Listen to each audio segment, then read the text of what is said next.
not particularly happy with the fact that out of the 20 MPFL teams that we have in Nigeria, we can't actually have like at least 5 out of all the club sides. Yeah, you see, I was in a little conversation with somebody now. I won't mention his name. It's not part of the NFFN, but it's part of this, sports family. And we were seated now in the restaurant, and I said, I felt so bad, or I still feel so bad that we didn't have at least, because everybody has come to the African Cup of Nations here ongoing now. Not all the players going to have 1 minute in the game, So why don't you now get a couple of players in there, 3, 4, 5, which won't be bad for the league. They are not that bad, those boys. Yes, we didn't do well in China. Doesn't mean that we have to throw the bad water on the baby away. Having said that, I think it's something we have to look at, because it speaks volumes when players come from the league and then in a tournament like this. You can't have this number of players and don't have 1 or 2 or 3 from the league, which is also not too good. But there is a but. As senior team led Super Eagles now, first team, the responsibility of selecting players lies on the coach. We can always advise, but we cannot influence, we cannot force things. So when it comes up with the final number, we have to accept it. But it is something, he has a lot of respect for the players as well. He wants to try to see how he can bring in players as well. We've discussed a few times, but the timing now has to be, has to be there. I think he's looking inward. Hopefully, by the grace of God, we continue to do well. Those boys will have a chance. I felt bad as well, but we're working on it. Irrespective of what happens at the end of the day in AFCON, I know this is actually beyond you. Probably Coach Eriche will get another contract, and if he gets another contract, now are you going to advise him to visit more league venues?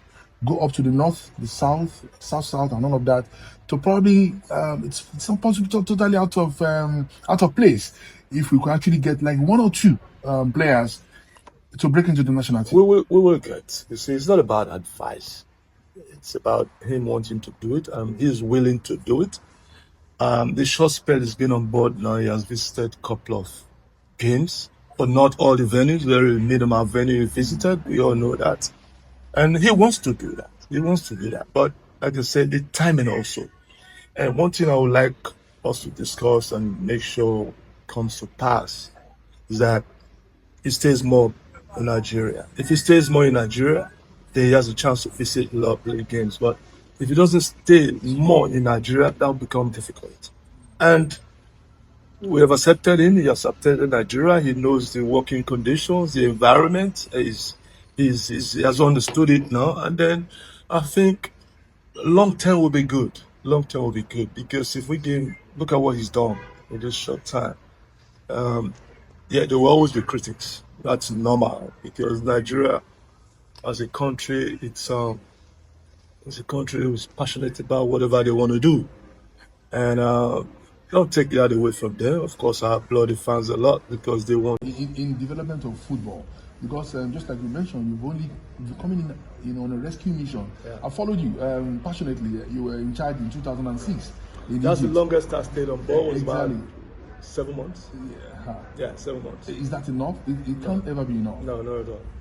Not at all. So we have to be patient and just give this guy some time. Give him some time, because we've got quality. Yes. We've got quality, and he's a listener also.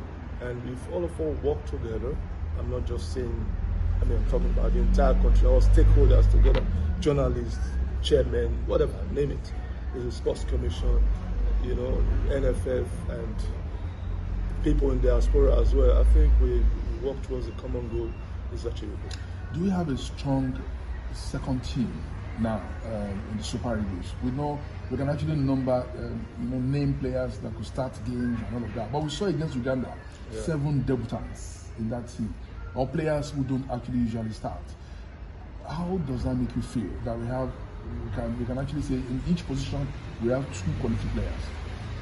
We sure do, no doubt about that. When I was in charge also in Cameroon, the Nations Cup preceding the other one before now, and the third game, I also brought in also 7, 8 players. People were screaming, but we still won that game against Equatorial Guinea. Yeah. Guinea-Bissau, sorry. Guinea-Bissau. Yeah, and we also won that game. So we've got depth. But we're not going to stop at this. Keep searching, because the thicker the player, the stronger the bench is, the better for the team. 2 or 3 quality players in one position, I think we can make a... Let's come back to the Nations Cup. Yeah. For me, I guess for my colleague, we are satisfied that the Eagles are already in the semi-finals. It's going to be tricky against the host country, particularly against the backdrop of where we're coming from. We lost some matches, we lost respect, we didn't qualify for the World Cup. Now, suddenly, we are playing fantastic football, and we're in the semi-finals against the host country.